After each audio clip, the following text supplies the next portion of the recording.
আমার মামার বাড়ির বাগানের ভৌতিক কুঁড়ে ঘর। আমার মামার বাড়ি ছিল এক নির্জন গ্রামে। চারপাশে সবুজে ঘেরা এক বিশাল বাগান। সেই বাগানের এক কোণে ছিল একটা পুরনো কুঁড়ে ঘর। ছোটবেলা থেকেই আমরা, মানে আমি, অনিশ, রুদ্র আর অয়ন, শুনতাম যে ঘরটা নাকি অভিশপ্ত। বড়দের মুখে শোনা যেত রাতে ওই ঘরের কাছাকাছি গেলে শোনা যায় অদ্ভুত কান্নার আওয়াজ। কেউ কেউ আবার দেখেছে সাদা পোশাকের এক মূর্তি ঘরের আশেপাশে ঘুরে বেড়াতে। বড়রা আমাদের বারবার বলতেন ও ঘরের কাছে যেও না। সেটা অভিশপ্ত, কিন্তু আমাদের জন্য নিষেধ মানেই কৌতূহল। আমরা ঠিক করেছিলাম নিজেরাই ঘরটার রহস্য ভেদ করব। একদিন রাতে আমরা চারজন সিদ্ধান্ত নিলাম আজই পুরে ঘরের রহস্য উন্মোচন করব। পূর্ণিমার রাত, চাঁদের আলো বাগানটা এক অদ্ভুত প্রতীক রূপ ধারণ করেছিল। বাড়ির সবাই ঘুমিয়ে পড়ার পর আমরা টর্চ আর কয়েকটা লাঠি নিয়ে বেরিয়ে পড়লাম। চারদিকে শাঁসার শব্দ, বাতাসে পাতার মর্মর ধ্বনি আর সাপ ব্যাঙের আওয়াজ আমাদের মনে একটা চাপা আতঙ্ক সৃষ্টি করেছিল। ঘরের সামনে এসে আমরা থমকে গেলাম। দরজাটা খানিকটা ভেজানো ছিল, আর ভেতর থেকে অদ্ভুত এক গন্ধ বের হচ্ছিল। রুদ্র প্রথমে বলল, তোমরা যদি ভেতরে ঢুকতে ভয় পাও আমি একা যাব। অয়ন সঙ্গে সঙ্গে বলল, না, আমরা সবাই একসঙ্গে যাব। আমরা ভয়ে ভয়ে দরজা ঠেলে ভেতরে ঢুকলাম।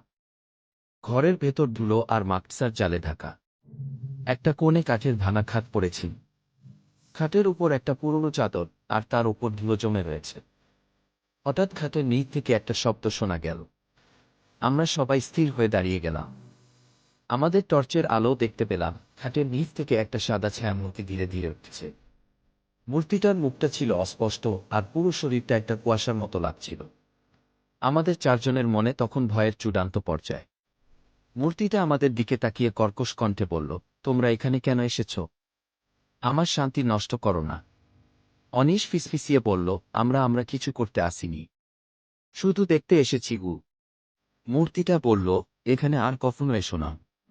আমার আত্মা আটকে আছে এই ঘরে। মুক্তি না পেলে আমি এখানেই থেকে যাব। আমরা চিৎকার করতে করতে ঘর থেকে বেরিয়ে দৌড়ে বাড়ি ফিরে এলাম। বাড়িতে এসে ঘটনাটা মামা আর দাদুকে খুলে বললাম। তারা অবাক হয়ে আমাদের কথা শুনলেন।